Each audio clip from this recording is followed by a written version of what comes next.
শুধু সমালোচকদের মুখে ঝামা ঘষা নয়, বিধ্বংসী সেঞ্চুরিতে একাধিক বিশ্ব রেকর্ড গড়লেন আমাদের হিটম্যান রোহিত শর্মা। আজকের ভিডিওটি রোহিত শর্মাকে কেন্দ্র করে। এই ভিডিওর মাধ্যমে আমরা জেনে নেব আজকের ম্যাচের পর রোহিত শর্মা কোন কোন বিশ্ব রেকর্ড গড়লেন। ভিডিওটি ধামাকাদার হতে চলেছে, সো ভিডিওটি স্কিপ না করে সম্পূর্ণ দেখতে থাকুন।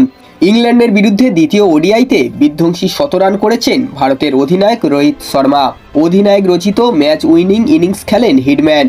রোহিতের হিটের সৌজন্যেই সহজে দ্বিতীয় ম্যাচ ও সিরিজ পকেটে পুরে নিয়েছে ভারতীয় দল। নিজের আন্তর্জাতিক একদিনের ক্রিকেটে নিজের 32তম শতরান পূরণ করেন রোহিত শর্মা। 339 দিন পর রোহিতের ব্যাটে এলো শতরান। ব্যক্তিগত 90 বলে 119 রানের স্মরণীয় ইনিংস খেলে দলের জয় এক প্রকার নিশ্চিত করার পর আউট হন রোহিত শর্মা। 12টি 4 ও 7টি 6 সাজানো তার এই দুর্দান্ত ইনিংস। এই মার্কাটারি ইনিংসের সৌজন্যে রোহিত শর্মা এদিন একাধিক রেকর্ডও গড়লেন।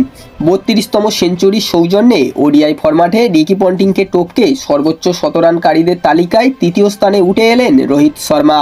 সামনে রয়েছেন শুধুমাত্র সচিন তেন্ডুলকর ও বিরাট কোহলি।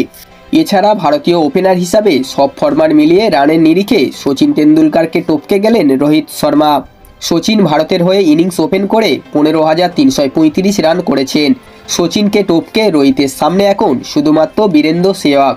একদিনের আন্তর্জাতিক ক্রিকেটে রবিবার ইংল্যান্ডের বিরুদ্ধে 76 বলে নিজের শতরান পূরণ করেন রোহিত শর্মা। এটি ওডিআই ক্রিকেটে রোহিত শর্মা দ্বিতীয় দ্রুততম শতরান। বন্ধুরা, এই ছিল আজকের ভিডিওটি।